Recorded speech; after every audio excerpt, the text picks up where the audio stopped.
Welcome again, everybody. Stay tuned El Paso with Priss and Vic. That's Priss. Hi, guys. I'm Priss. I'm Vic. And this afternoon, we're talking to legendary. I like to throw that legendary title around, don't I? Because it's true. Tim Schumann. Tim, how you doing, brother? Doing good. Tim, Tim. how long have you been in El Paso? 10 years. Tim's a little, you can see right away, there's a little bit of intrepidation about what we're going to talk about. Tim and I already know. But 10 years in El Paso. Let me ask you this real quick. Not from El Paso. No. But do you like the Mexican food? I love it. Can you handle Chico's tacos?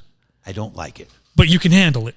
I've been there once and ordered a hot dog. And we'll still accept you if you can handle the Mexican food, and at least you went to Chico's. I've embraced the Mexican culture. There you go. Well, we've embraced you here in El Paso. For those who don't know, photographer extraordinaire. Here, how long have you been doing the photography in town? We're going on 7 years. 7 years? 7 years since you've been here, or 7 years? 7 years since I became a photographer. Okay, so here in El Paso, 10 years. Correct. So you obviously don't fit the bill of somebody from El Paso. I stand out. If I can. A little bit. A little bit. Yeah. A little you bit. From far away with no glasses at a show. And you knew that guy don't belong here. No, he does belong here. That's why. I'm like, yep, there's Tim. What? Now here's the complete setup, and you guys hold on to something. Hold on to yourself.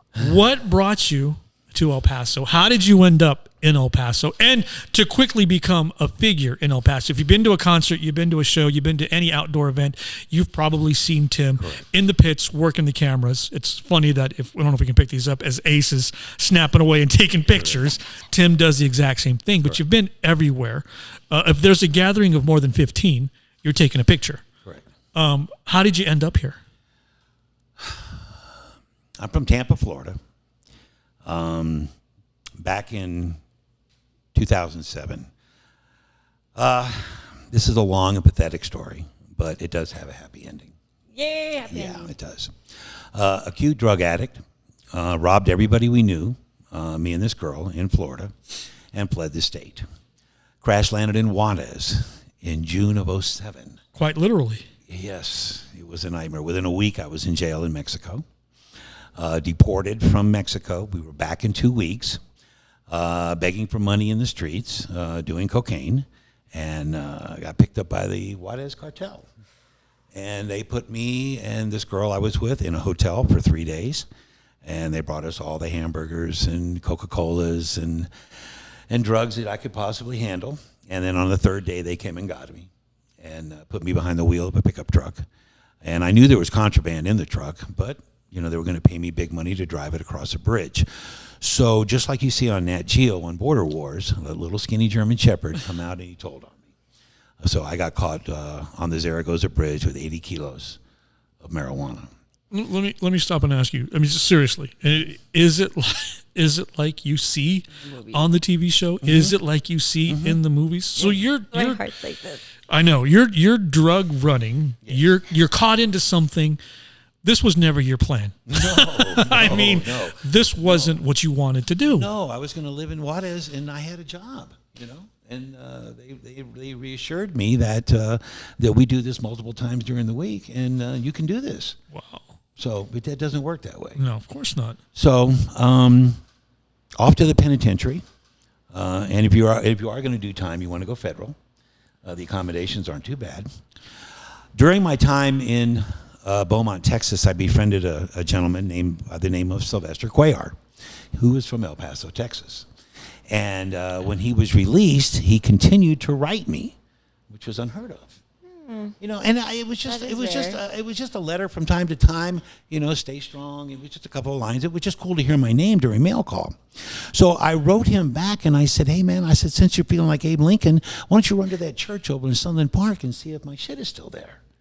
Well, I have the mindset that I've lost everything. I've experienced a house fire. Everything that I own is gone. Yeah. Well, he writes me back and he says, "I hope you're sitting down." And he says, "I went to the church. They were moving out. They couldn't pay the mortgage anymore, so they were in the process of moving. The pastor was in Alamogordo, but there was another pastor there by the name of Tim Gamwell. Here's his phone number. I described the boxes that you're looking for. I call this guy on my dime from Beaumont. Don't know him from a can of paint. And he answers the phone. I said, hey, it's Tim Schumann. He goes, who? I said, Tim Schumann in prison. He goes, oh, hey. Oh, that Tim. Tim, how's life in the penitentiary? I said, it's grand. With the paisas and the barrio aztecas and the pistoleros and the bayucos. He goes, what can I do for you? I said, tell me something good. He goes, what are you looking for, 4 boxes? I said, yeah. He goes, I got them. Wow. At this split moment, I'm not going home. I have to go back to El Paso, Texas, and get those boxes. Now, what are in the boxes? Because everything can be replaced. Material things can be replaced. In the boxes are 103 8x10 framed photographs. 90% of those pictures are pictures with me and Kid Rock, Rob Zombie, David Draymond, Chester Bennington. But these aren't pictures you took. These are pictures of you. Of me with Right. the artist. Because I had some friends in the rock and roll radio business in Tampa I befriended them on the morning show on Above the Love Sponge. Which, by the way, guys, that's pretty much how it works in radio. You get close friends to a radio DJ, you're friends forever. Mike Waters. Yeah. And so they would get me backstage at shows at a festival that they did every year. So You were a radio pig. I'm pretty much. The term that it's a term now, but it's a term that we in radio call that contest winner who's always winning. Yeah. Not that we set them up, but it's always the guy who wins. They're Yeah, I know, but not that we set them That'll up. be after hours. You are the 13th caller. Yeah, exactly. Yeah. Tim, don't give away all the secrets, Jesus. my Lord. But I mean, he was the guy that we knew. He was our A1 listener. What we call listeners, the A1 listeners, the person who's always listening, the guys who always gets the diaries, they always fill it out. You are the person, pretty much, that we would cater to in radio. The minute you show up at a guy like you shows up at a remote, we're like, here comes Tim. Cool. What do we got for Tim? Give him something cool. Give him something nice. So you are the epitome of a listener. It didn't really work out that way for me. I was in a wholesale floral business. I was a wholesale florist. Okay, come again. And Wow. on This my is a route, movie, I'm and telling you. On my You've done route, everything. on my route is Tiger Lily Florist. Okay. It's common knowledge that your husband's on the morning show. So that's how I got in. you. I got So you. I was catering to the flower shop. Your husband, Manson, a.k.a. Ned, a.k.a. Manson, Mike Waters. I befriended these people. Nice. There's 10 backstage passes Right. to the show that they do a 3-day event. So all these pictures, this is how I got those pictures, and I still do this thing to this day. But this is in Florida at the time when you're Right. doing This all is these all in pictures that Florida. you're waiting for the Right. boxes. 90% of these pictures are rockstar pictures of me and rock stars.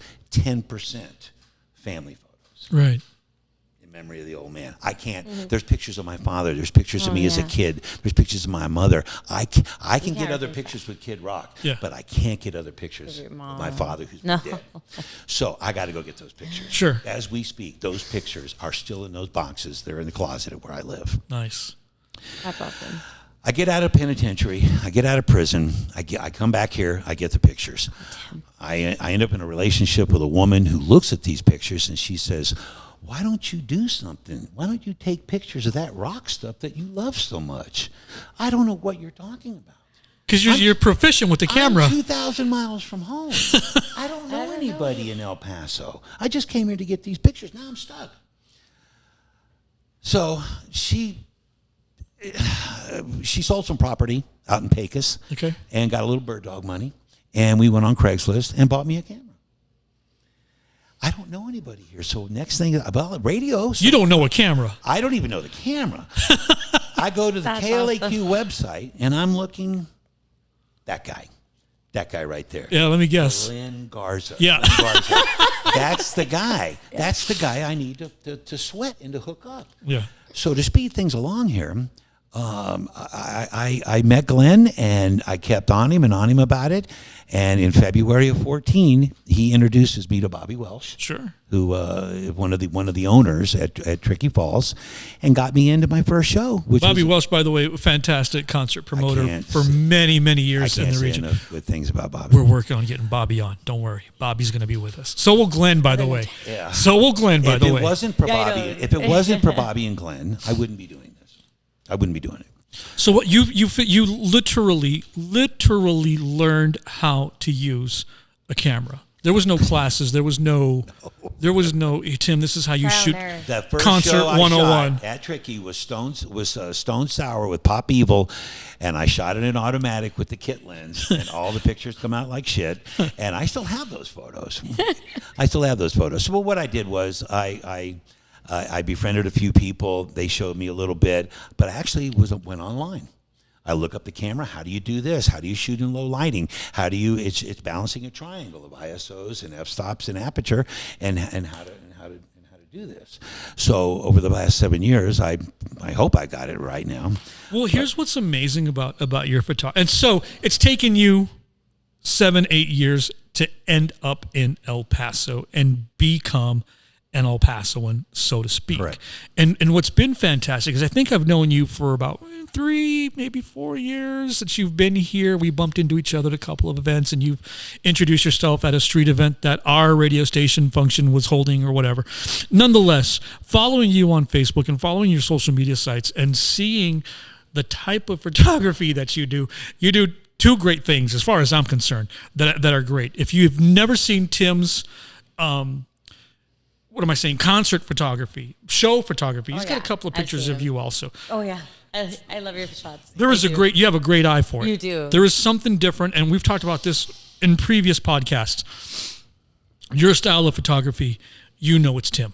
You can look at a picture and go, oh, Tim took that. Yes, it's Tim so can true. take that. I love your random shots of people when you catch them in the action. That's the second style that I So absolutely love it. freaking love. Isn't there? And then they don't know, and then I'll love it, or I tag them sometimes, and I'm like, look. I moved to New Orleans in all of 2016. I lived and worked in the French Quarter. Nice. And on my days off were Tuesday and Wednesdays. So Good day to be off. I'd go out and sit in Jackson Square, and make no mistake, the picture's coming to you. So this is where I honed my skills as street photography, because there's nothing more pleasurable than putting on a long lens and shooting someone 50, 60 yards away, and they don't know they're being photographed. Yes. No, those are the pictures that I want. It's that capture of that. It's almost such a. It's guerrilla photography at its best. There's a couple of I've shot a few weddings, but make no mistake, there are pose shots that come with a wedding. But I get with the bride, and I'm going to tell her, I said, I'm going to be shooting the whole time I'm here, and make no mistake, the candid shots that I get of you and your husband or whatever, you're going to love those more than you're going to love Absolutely, I can agree with you 100%. Those people on the street, I guess for lack of a better term, like I said, guerrilla photography are absolutely amazing. You go back and do you go and say, hey, by the way, I took your picture and can I get clearance from you to release this? Or are people apprehensive? I don't really need your permission. Thank you for that. I don't. Exactly. Because if you're on the street corner, you're in a park or anything like this. Now listen, you see couples and whatnot, in a park kissing and whatnot. You might want to use a little sense because you don't know if that's Sancho or not. You know what I'm saying? Very considerate. That's never happened. I like how considerate he is. Yeah. That's a good point. Taking pictures of children, make no mistake. I just did it recently, taking pictures of kids, and I find that your parents are there. I'm like, hey, what do you think? Oh, that's great. That's beautiful. No problem. You don't want to be a creep about it. But the whole street photography thing. If you're in the public, it's called public domain. I don't need your permission. I don't need your permission to the picture belongs to me. I don't need your permission to post it. I can't make any money with it. Right. I need That's your permission. the key. There's a little bit of law that goes with this. But what are people's responses then after you've posted them? And they go, hey, that's me. I've had one or two. I don't like that. Take that down. Really? And I do. That's nice of you. I don't want any trouble. I have a reputation. I have that I have to uphold here. So if you don't like it, I'm going to take it down. But make no mistake, it's far and few that I get that. And I don't want people to think the wrong thing as they're tuning in this afternoon or as they're watching. You're not sitting up in a tree underneath camo taking pictures of people. There's people, they see me doing it anyway. They see me photograph. I agree. Yeah, they do. And that's, we've talked about the big events and the things that are going on. You're almost part of that spectacle then. Oh, great, there's Tim. I hope he takes my picture. That type of thing. You see Tim. Are like, oh, I'm going to start stalking you, making sure that you see them. They're stalking you so that you can stalk them. I got to be honest with you. To get the pics. And I have to share this, that my past has been so checkered, with drug addiction and being incarcerated, and then coming here and picking up this camera, I've reached a level of popularity here that is, it's You're a celebrity. It's baffling. When I was at the He's a Don celebrity. Haskins, I'm at the Don Haskins on May the 5th. Slayer is playing that night. That if 40 people didn't approach me outside the venue, out because you know, Ace, they you can't stay in there. You got to be pulled out. You know, they would pull you out and they put you in the concourse out there, and you have to wait because you get the first 3 songs and then they lead you back down for the next band. And so during that time, if 40 people didn't approach me, nobody did. And 35 of those people I had never met. I don't know who they are. I don't know who they are. And they come up and they tell me, oh my God, it's Tim Schumann. And I'm like, what? No. It's hard for me to process the information because I've been a real piece of shit all my life. But do you think, though? Piece of work. You're a piece of work. But do you think? No, I've known Tim. He's a piece. Artwork. He's a piece of shit. I've known Tim for a while. Really nice. I've been a horrible person. A beautiful piece of shit. But do you think now? Why do you think you say you can't wrap your head around it? But why do you think that is? Is it the community that we're so accepting that we know he's doing his job, he's doing what he has to do, and he is a star at what he does. Whether it's you, whether it's Ace, whether it's Ruben Ramirez, as I'm dropping names of photographers in town. I mean, we know these guys are the best at what they're doing, and so now it's Tim. Check it, it's Tim. I hope he takes my picture. You know, I got to be honest with you. There's other photographers here that I truly do look up to, and Ace is one. Ruben Ramirez, Armando Vela, Mark Lambie. April De La Puente, Dave Quintana. Oh my God, these are fabulous people, you know. And I shared with you that at Cher, I'm sitting here with Ruben at front of house. We're waiting for Cher to come on stage. This is the 6th of March, and Ruben looks at me. That's a man who's been doing this for 30 years. Yeah, Ruben. Ruben looks at me and he goes, I just wanted to tell you, I love your work. I'm like, stop, you quit. And he was sincere in saying this. And tears almost started to well up in my eyes as he told me that. Because, I mean, consider the source of where that comes from. This is the man who's been shooting here for 30 years. And to pay me a compliment? Because it's that, and again, I can't speak for Ruben, but it's your style. You do have a very unique style. I can tell you, I'll be scrolling and I'll know it's you. Without even seeing whether it's the concert, you know, and all your concert shots, Jesus Christ, if it's in Las Cruces, El Paso, or if it was somebody's backyard, a small club, they look like it was a major event. Like there was, I mean, you're really good at your lighting, and then it's just one thing I really love is that you know every concert and the date. Is detail, key for detail. Those details, that's something that kind of maybe shows why the pictures, photography works. The pictures look like they're off of a tour magazine for that group. You know, Priscilla the Broken Dime Band had a tour magazine, and that's her cover shot. I would totally put your pictures up there. Because that's how it looks. It's that eye. It's absolutely. So do you feel like, that's kind of a loaded question for you, Tim, I know, and again, you don't have to get into, but do you feel like now at this point, 7, 8, 10 years later, you've turned around? My life? Yeah, absolutely. Absolutely. You're not running drugs in Mexico anymore. I think he stopped. No, I've been clean in narcotics for a long time now. Even, you know, I met a girl on Facebook, Kim, and she moved here from New York, and I'm madly in love with this girl. So it only took me 63 years to find her. 63, that's it? 63 So there's years. hope. And we're 61. We've been together 2 years now. Yeah.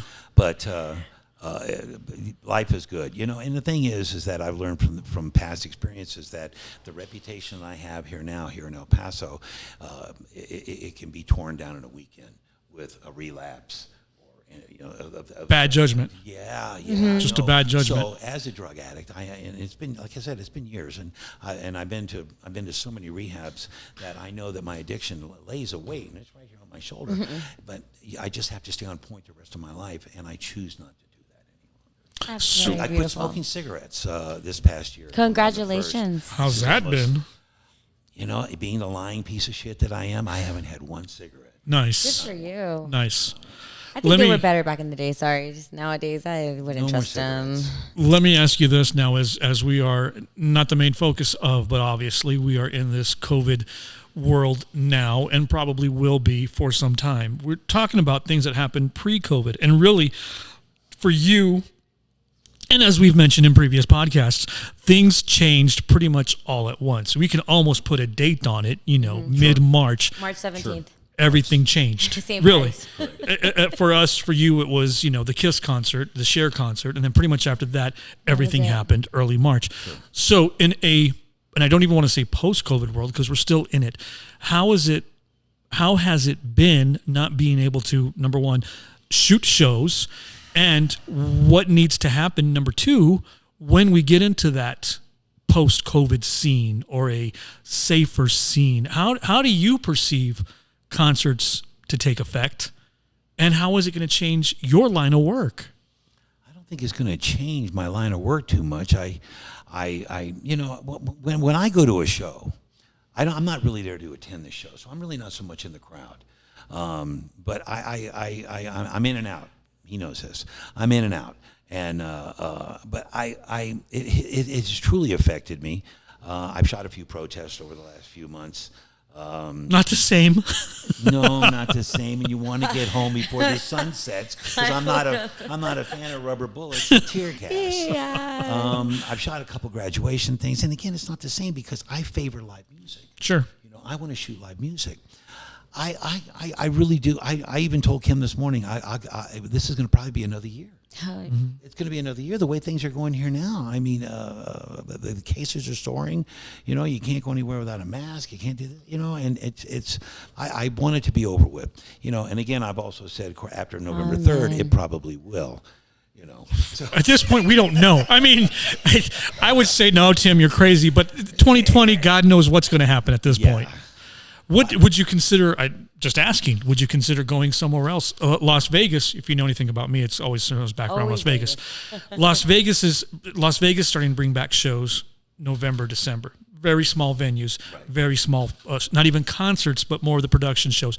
Would you consider going out there and busking your wares, if you will, for a while? Would you come back to El Paso? Would you wait for things to happen here? I'd wait for things to happen here. Yeah. That's good. Yeah, the farthest I've gone is Albuquerque. And I shot Mayhem and I shot Uproar up there, 2 big festivals at East Led Amphitheater. But no, I mean, I'm plugged into this town. And I think I already know the answer to this question as we slowly start to wrap up here this afternoon with Stay Tuned El Paso, Priss and Vic.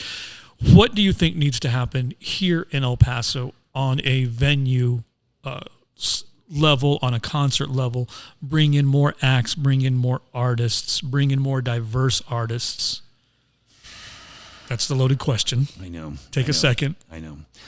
With the loss of Tricky Falls 2 years ago, all my focus is now gone out to the Rock House. Okay.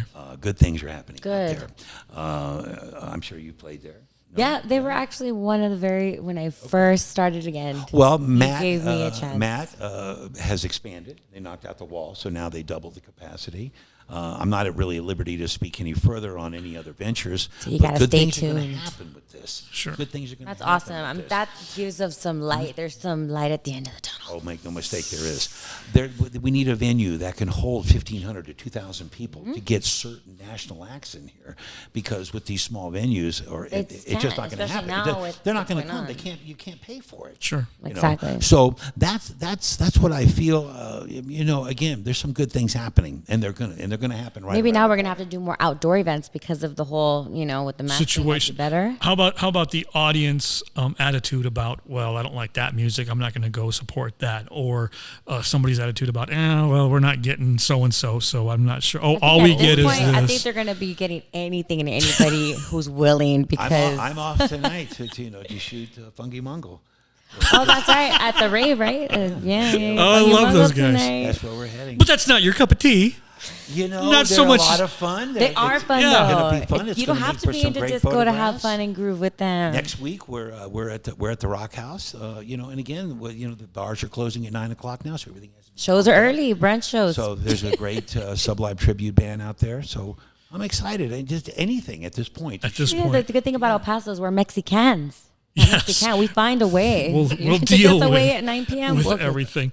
Tim, I could go on all afternoon long talking to you. I can't wait to hear more stories. Our phone calls, you should see setting up this podcast and getting Tim. I think we've been talking for about we were talking a few years back when we had the previous podcast. But up until this moment, Tim and I were on the phone back and forth 3 or 4 times, and the conversations were going on an hour long. And I was like, all right, okay, we're going to save it. Okay. Let's save it for the podcast. We'll save it. And then. Yeah. Oh, it's just great. And if anything, it's positive and it's upspringing to me. Upspring? I just made up a new word. That you've managed to turn things around, whether by force. Every day is a new day for you, obviously. You only can take it one day at a day. I'm very blessed. Listen, I'm in the fourth quarter. I have all my timeouts at 63 years old, and I've wasted time I can never get back. Right. So it's time to live. It's time to quit with the foolishness. It's time to find that woman and settle in and spend the rest of my life with and do the right thing. I've wasted, I told Kim I wish I'd met you 20, 35 years. Aww. Because life is good now. But we still have the time. You still have the time. You still have the time. I know, you're good for the next. I'm slowly falling apart, but still. I think we but who is a bit of glue here and there. Let's stay together. People want to get a hold of you for services. Obviously, I can't wait to see you back at a concert at a venue or whatever. But personal things. You're all over the social media sites, or you've got Facebook at least, or there's numbers people can get a hold of you at. You can contact him, and please do so. My number's there. Yeah, well, absolutely. We can share that with if people want to let us know on the Stay Tuned El Paso sites. We'll pass it on as well. But Tim, I can't wait to see you back on the streets again, taking the pictures. Thank you for her. And we're going to work on getting Glenn. Trust me. In fact, I wanted to get Glenn in before you, but Glenn had some situations. Yeah, and if it wasn't for Bobby Welsh, I wouldn't be here. That'd be great to have them both on. We'll bring you. Oh my God. Yeah, we'll bring you in when Glenn comes in. I think that would be perfect. That would be great. There'll be we can even do an additional blooper session. There'll be no time later. Between Glenn, Eddie Garcia, and Jake Baca, one of those three need to run for mayor because they definitely get elected. My vote's for Glenn. Oh my You've been listening. I vote for all three. Oh my ducky. I'll vote for all three all at the same time. You've been listening to Stay Tuned El Paso. You've been watching Stay Tuned El Paso. Our thanks for you joining us this afternoon, along with Tim Schumann, of course. And, of course, while we're giving out thanks, our thanks to Ace, our producer extraordinaire. Also, Jennifer, our intern. Downtown Spaces, the Herald Post, and musical direction by David Hollywood Madrid. Thank you guys for hanging out with us. We'll see you again very, very soon. Stay tuned, El Paso with Priss and Vic. Thanks, Tim. Thank you. Ciao. Hey guys, it's Stay Tuned El Paso with Priss and Vic. I'm Priss. I'm Vic. Make sure you tune in again this week for another fantastic, exciting episode all across our social media sites and, of course, right here as well. Stay tuned, El Paso. With Priss and Vic.